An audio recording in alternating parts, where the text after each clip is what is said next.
आज आपण इयत्ता 9वी इतिहास प्रकरण 4 आर्थिक विकास चा अभ्यास करणार आहोत। भारताच्या आर्थिक धोरणाचा अभ्यास आपण या प्रकरणात करणार आहोत। मिश्र अर्थव्यवस्थेचा स्वीकार, पंचवार्षिक योजना व त्यांचे यशापयश, बँकांचे राष्ट्रीयकरण, 20 कलमी कार्यक्रम, गिरणी कामगारांचा संप, 1991चे नवे आर्थिक धोरण यांचा विशेषत्वाने अभ्यास करणार आहोत। आर्थिक विकास या प्रकरणाचे महत्त्वाचे मुद्दे मी आपल्याला सर्व विद्यार्थ्यांना सांगतो। आपण आपल्या वहीमध्ये टिपून घ्यायचं आहे। महत्त्वाचे मुद्दे आणि स्पष्टीकरण मी या ठिकाणी करतो। पहा, अर्थव्यवस्था म्हणजे नेमका काय? भांडवली अर्थव्यवस्थेत उत्पादनाची साधने खाजगी मालकीची असतात। समाजवादी अर्थव्यवस्थेत उत्पादनाची साधने समाजाच्या मालकीची असतात। मिश्र अर्थव्यवस्थेत खाजगी मालकीचे आणि सामाजिक म्हणजेच सरकारी मालकीचेही कारखाने असतात। आपल्याला भांडवलशाही अर्थव्यवस्था, समाजवादी अर्थव्यवस्था आणि मिश्र अर्थव्यवस्था कशा प्रकारे असतात याची आपल्याला माहिती मिळाली आहे।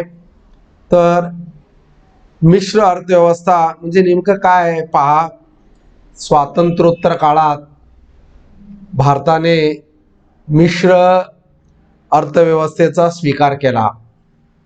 अधिकाधिक उत्पादन आणि मोठ्या प्रमाणात लोकसहभाग हे मिश्र अर्थव्यवस्थेचे उद्दिष्ट आहे। या व्यवस्थेत देशहिताला प्राधान्य, दीर्घकालीन विकासावर भर आणि संरक्षण, संशोधन अशी मोठी गुंतवणूक करणारे उद्योग यांना प्राधान्य दिले आहे। स्वतंत्र भारतासमोरील आव्हाने कोणती आहेत? ब्रिटिशांनी केलेल्या आर्थिक शोषणामुळे दारिद्र्य व निकृष्ट राहणीमान हे आपल्या देशासमोरील आव्हान आहे। आणखीन बेकारी, लोकसंख्या वाढ हे सुद्धा आपल्या देशासमोरील एक आव्हान आहे। शेती व उद्योगधंदे यांची अल्प उत्पादन क्षमता हे आपल्या समोरील आव्हान आहे। आपल्याला शेतीमध्ये व उद्योगधंद्यात मोठ्या प्रमाणामध्ये उत्पादन घ्यायचं आहे, परंतु अल्प उत्पादन म्हणजे आपल्या समोरील एक आव्हान आहे। ज्ञान, विज्ञान व तंत्रज्ञान यात मागासलेपणा। आपण तंत्रज्ञानाचा उपयोग करून जास्तीत जास्त देशाचा आर्थिक विकास कसा होतील याचाही आपल्याला विचार करायचा आहे। आपण ज्ञान, विज्ञान व तंत्रज्ञान यात मागासलेपण जे आहे ते आपल्या समोरील एक आव्हान आहे।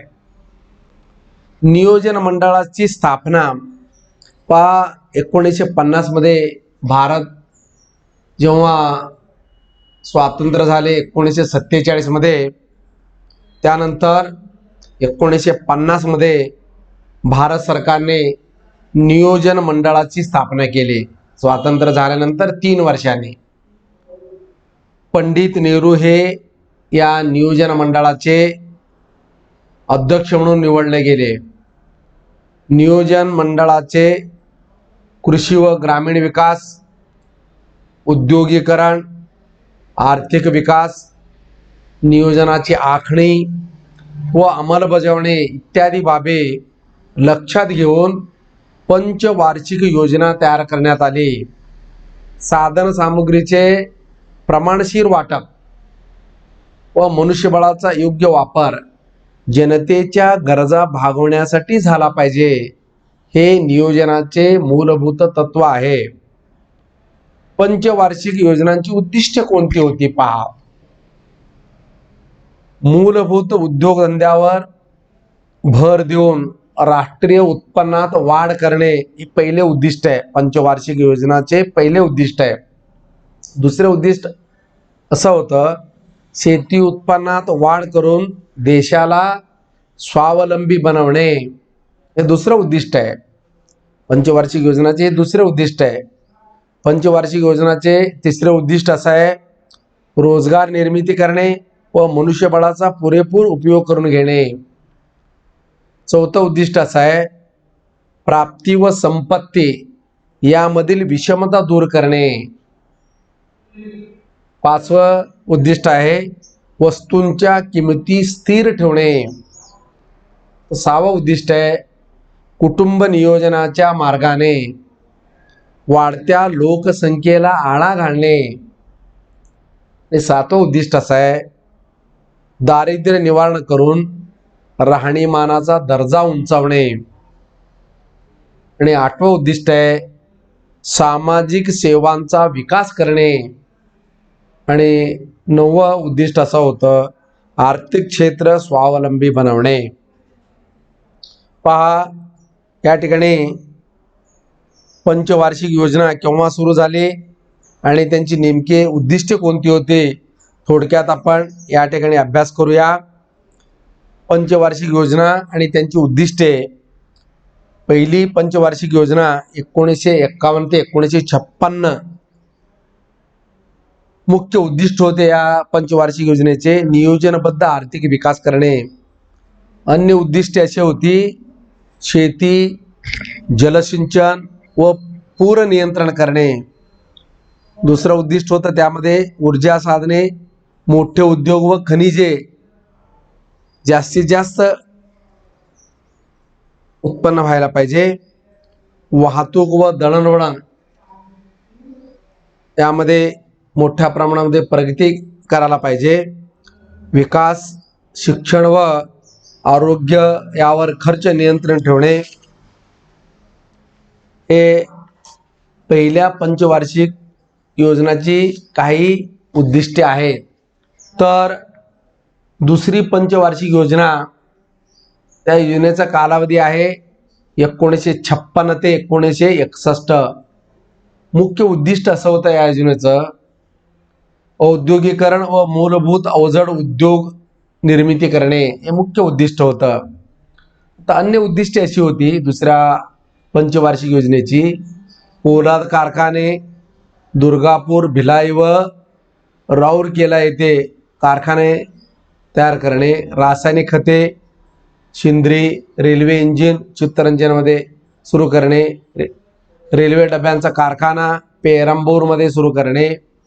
जहाज बांधणी विशाखापट्टणममध्ये हे उद्योग सुरू करणे. मोठी धरणे, भाकरा, नांगल, दामोद इत्यादी धरणे बांधणे, ही अन्य उद्दिष्ट होती दुसऱ्या पंचवार्षिक योजनेची. आता तिसरी पंचवार्षिक योजना, त्या योजनेचा कालावधी होता 1966 ते 1961 ते 1966. यामध्ये मुख्य उद्दिष्ट असं होतं, उद्योग व्यवसायात वाढ करून रोजगार संधींचा विस्तार करणे, हे मुख्य उद्दिष्ट होतं. अन्य उद्दिष्टे अशी होती, उद्योग व शेती यांचा विकास करणे, दर साल राष्ट्रीय उत्पन्नात वाढ करणे, उद्योग, वाहतूक व खनिज उद्योगात वाढ करणे, ही अन्य उद्दिष्टे होती. चौथी पंचवार्षिक योजना,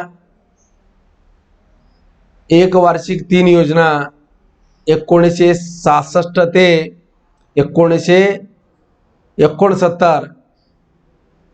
एक वार्षिक 3 योजना पहा काय काय त्यामध्ये होतं. पहा, दुष्काळ, चीनशी झालेले युद्ध व 1965 साली पाकिस्तानशी झालेले युद्ध, यामुळे विकास कामाऐवजी संरक्षणाकडे व दुष्काळ निवारणाकडे लक्ष देणे, भारतीय अर्थव्यवस्थेवर खूप ताण आलेला होता हे कमी करणे। तर चौथी पंचवार्षिक योजना बघा कुठून ते कुठं सुरू झालेली आहे, 1969 ते 1974 पाचवी पंचवार्षिक योजना सुरू झालेली आहे। 1969 ते 1974 चौथी पंचवार्षिक योजना सुरू झालेली आहे।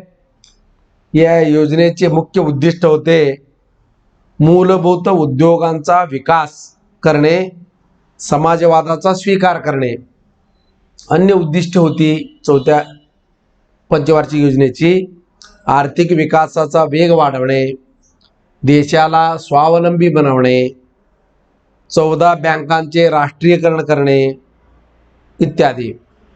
पहा, पाचवी पंचवार्षिक योजना कालावधी होतं 1974 ते 1979। मुख्य उद्दिष्ट असं होतं दारिद्र्य निर्मूलन, आर्थिकदृष्ट्या देश स्वावलंबी बनवणे। इतर अन्य उद्दिष्टे अशी होती राष्ट्रीय उत्पादनात व रोजगार निर्मितीत वाढ करणे, शिक्षण, सकस आहार व पाण्याचा पुरवठा करणे, वैद्यकीय सुविधा निर्माण करणे, ग्रामीण भागात वीज पुरवठा व रस्ते बांधणी करणे, कृषी विकास व मूलभूत उद्योगधंद्यांत वाढ करणे ही अन्य उद्दिष्टे होती। तर सहावी पंचवार्षिक योजना 1980 ते 1985 कालावधी आहे। मुख्य उद्दिष्ट असं होतं दारिद्र्य निर्मूलन व रोजगार निर्मिती करणे हे मुख्य उद्दिष्ट होतं सहाव्या पंचवार्षिक योजनेचे। आणि अन्य उद्दिष्टे अशी होती विकास दरात वाढ करणे, गरिबी व बेकारी यात घट करणे, छोट्या कुटुंब पद्धतीला प्रोत्साहन देणे, लोकसंख्या वाढीवर नियंत्रण करणे, एकात्मिक ग्रामीण विकास कार्यक्रम राबविणे, ग्रामीण भूमिहीन विकास कार्यक्रम राबविणे, राष्ट्रीय ग्रामीण रोजगार कार्यक्रम घेणे, सलेम पोलाद प्रकल्प उभारणी करणे ही अन्य उद्दिष्टे होती। आणि सातवी पंचवार्षिक योजना 1985 ते 1990 कालावधी आहे। मुख्य उद्दिष्ट असे होते अन्न, रोजगार व उत्पादकता यात वाढ करणे हे मुख्य उद्दिष्ट होतं। अन्य उद्दिष्टे अशी होती विकास, आधुनिकीकरण, आत्मनिर्भरता व सामाजिक न्यायावर भर देणे। दुसरं उद्दिष्ट असं होतं उत्पादनाच्या तंत्रामध्ये सुधारणा करणे। आणि तिसरं होतं राष्ट्रीय उत्पन्नात दरवर्षी 5% वाढ करणे। आणि चौथं होतं अन्नधान्याच्या उत्पादनात वाढ करणे। आठवी पंचवार्षिक योजना कालावधी आहे 1992 ते 1997। मुख्य उद्दिष्ट असं होतं या योजनेचं खाजगी क्षेत्राला अधिक संधी देणे, उदारीकरणाचा स्वीकार करणे। अन्य उद्दिष्ट अशी होती राष्ट्रीय उत्पन्न वाढीचा दर 6.5% राखणे आणि लोकसंख्या वाढीला आळा घालणे, कुटुंब नियोजनाला प्राधान्य देणे, प्राथमिक शिक्षणाचा विस्तार करून निरक्षरतेचे उच्चाटन करणे ही अन्य उद्दिष्टे होती। नववी पंचवार्षिक योजना 1997 ते 2002 मुख्य उद्दिष्ट असं होतं कृषी व ग्रामीण विकास करणे। अन्य उद्दिष्टे अशी होती आर्थिक विकासाचा दर वाढवणे, पायाभूत क्षेत्रात विकासाची स्पर्धा निर्माण करणे, परकीय गुंतवणूक वाढवणे, औद्योगिक धोरणाला नवी दिशा देणे। अशा प्रकारे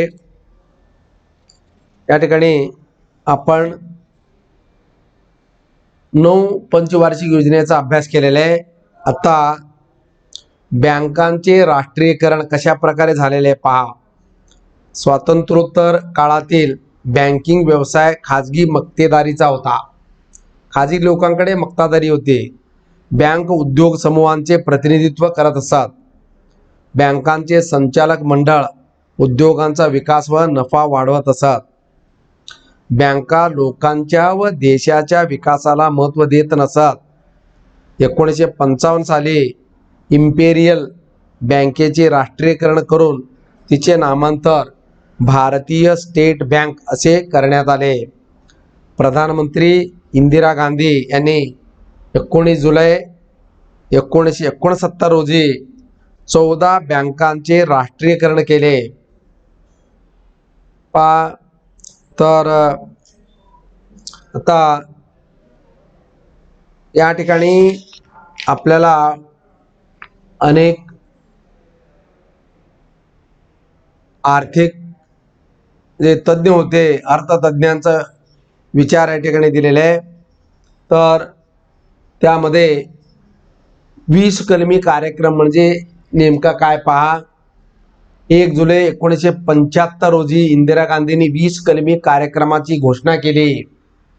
विकसित राष्ट्राच्या दिशेने वेगाने वाटचाल करणे हा यामागे उद्देश होता. 20 कलमी कार्यक्रमातील काही प्रमुख तरतुदी कोणत्या होत्या पहा. शेती व शहरी कमाल जमीन धारणा, शेतमजुरांना किमान वेतन मिळणे, जलसंधारणात वाढ करणे. दुसरं प्रमुख तरतूद अशी होती, राष्ट्रीय प्रशिक्षण योजना व वेठबिगारी मुक्ती करणे, कर चुकवेगिरी, आर्थिक गुन्हे व तस्करी रोखणे, जीवनावश्यक वस्तूंचे दर नियंत्रण करणे, रेशनिंग व्यवस्थेत सुधारणा करणे, दुर्बल घटकांची कर्जमुक्ती करणे, घर बांधणी करणे, दळणवळण सुविधा निर्माण करणे, शैक्षणिक साहित्याची उपलब्धता इत्यादी. पहा या ठिकाणी गिरणगाव म्हणजे नेमका मुद्दा काय पहा. 11 जुलै 1851 रोजी कावसजी दावर यांनी मुंबईत पहिली कापड गिरणी सुरू केली. दादर, परळ, भायखळा, शिवडी, प्रभादेवी, वरळी येथे कापड गिरण्या सुरू झाल्या मुंबईत. या सर्व भागाला मिळून गिरणगाव असे म्हणत असे. गिरणी कामगारांच्या समस्या कोणत्या होत्या. अन्य काही उद्योगात कामगारांचे पगार वाढत होते, बोनसची रक्कम जास्त मिळत होती, गिरणी कामगारांपेक्षा त्यांना सुविधा जास्त मिळत असत. तर या ठिकाणी उपाययोजना म्हणून भारताचे अर्थतज्ञ माजी पंतप्रधान डॉक्टर मनमोहन सिंग यांच्या उपाययोजनाचे काय या ठिकाणी उपयोग झालेले पहा. भारतातील परकीय गुंतवणूक वाढली, त्यांच्या उपयोजनाचे परिणाम आहे.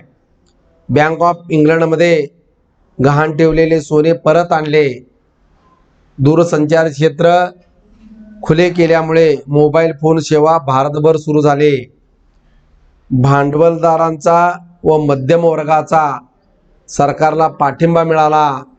जागतिक व्यापार संघटनेच्या करारावर सह्या केल्याने भारतात उदारीकरणाला, खाजगीकरणाला व जागतिकीकरणाला सुरुवात झाली. तर आता आपल्याला थोडक्यात या प्रकरणाचे मी मुद्दे सांगितलेले आहे. तर इथं तुम्हाला काही प्रश्न विचारतो. जे काय ऐकलेलं आहे तुम्ही प्रश्नांची उत्तरे देण्याचा प्रयत्न करायचा आहे. दिलेल्या पर्यायांपैकी योग्य पर्याय निवडून विधाने पुन्हा लिहा असं आहे. 4 पर्याय दिलेले आहेत. तर आपल्याला उत्तर सांगता यायला पाहिजे. 19 जुलै 1969 रोजी देशातील प्रमुख टिंब बँकांचे राष्ट्रीयकरण करण्यात आले. त्यांनी दिले 12, 14, 16 आणि 18. उत्तर आहे 14.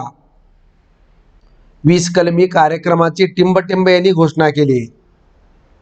पंडित नेहरू, लालबहादूर शास्त्री, इंदिरा गांधी, PV नरसिंहराव. इंदिरा गांधी यांनी सुरू केलेले. स्वातंत्र्योत्तर भारताचे टिंब अर्थव्यवस्थेचा स्वीकार केला. भांडवलशाही, समाजवादी, मिश्र साम्यवादी. पहा, उत्तर आपल्याला असं लिहावं लागेल, स्वातंत्र्योत्तर भारताने मिश्र अर्थव्यवस्थेचा स्वीकार केला आणि 1950 साली भारत सरकारने स्थापन केलेल्या नियोजन मंडळाचे टिंबटिंब हे अध्यक्ष होते. चौघांचे नाव दिलेत. आपल्याला उत्तर लिहायचं आहे, पंडित जवाहरलाल नेहरू. दुसऱ्या पंचवार्षिक योजनेच्या काळात दामोदर टिंबटिंब यासारखी प्रचंड धरणे उभारण्यात आले. भाकरा नांगल हे धरण आहे पहा. तर आपल्याला काही वेळा संकल्पना चित्रे पूर्ण करा म्हणून विचारले जातात. तर आपल्याला व्यवस्थितपणे जे दिलेले जे कृती आहे ती कृती वर्तुळामध्ये 1 2 3 4 5 6 7 वर्तुळ दिलेत. 9व्या योजनेतील कार्यक्रम त्यामध्ये आपल्याला लिहायचं आहे 9व्या योजनेतील कार्यक्रम काय काय बाबा. स्वर्ण जयंती शहरी रोजगार योजना पहिलं, स्वर्ण जयंती ग्रामस्व रोजगार योजना दुसरं. एका गोल याच्यामध्ये आपल्याला लिहायचं आहे राजेश्वरी महिला कल्याण योजना, जवाहर ग्राम समृद्धी योजना, अंत्योदय अन्न योजना, प्रधानमंत्री ग्राम सडक योजना आणि भाग्यश्री बाल कल्याण योजना. अशा प्रकारे आपल्याला कृती करायचं आहे. तर दुसरं आहे गिरण गावातील सहभागी भाग. मुंबईतील गिरण गावातील सहभागी भाग कोणकोणते होते. पहिला बघा, प्रभादेवी, परळ, बायखाळा, दादर, शिवडी आणि वरळे. मुंबईतील या ठिकाणी कापड गिरण्या सुरू झाल्या. तर आपल्याला या ठिकाणी अर्थपदाच्या काळातील डॉक्टर मनमोहन सिंग यांची कामगिरी कशी होती हा एक प्रश्न आहे. थोडक्यात लिहावा लागेल. डॉक्टर मनमोहन सिंग यांची कामगिरी अशी होती, परकीय गुंतवणुकीवरचे निर्बंध उठवले, उद्योग क्षेत्रातील परवाना पद्धती 18 उद्योगापुरती मर्यादित केली, सार्वजनिक क्षेत्रे खाजगी उद्योगांकरिता खुली केली, शेअर बाजारावर नियंत्रण आणण्यासाठी सेबीची स्थापना केली, नॅशनल स्टॉक एक्सचेंजचे संगणकीकरण करण्यात आले, जागतिक व्यापार संघटनेच्या करारावर सही करून खाजगीकरण, उदारीकरण व जागतिकीकरण यांना सुरुवात केली. अशा प्रकारे आपल्या देशाचा आर्थिक विकास झालेला आहे.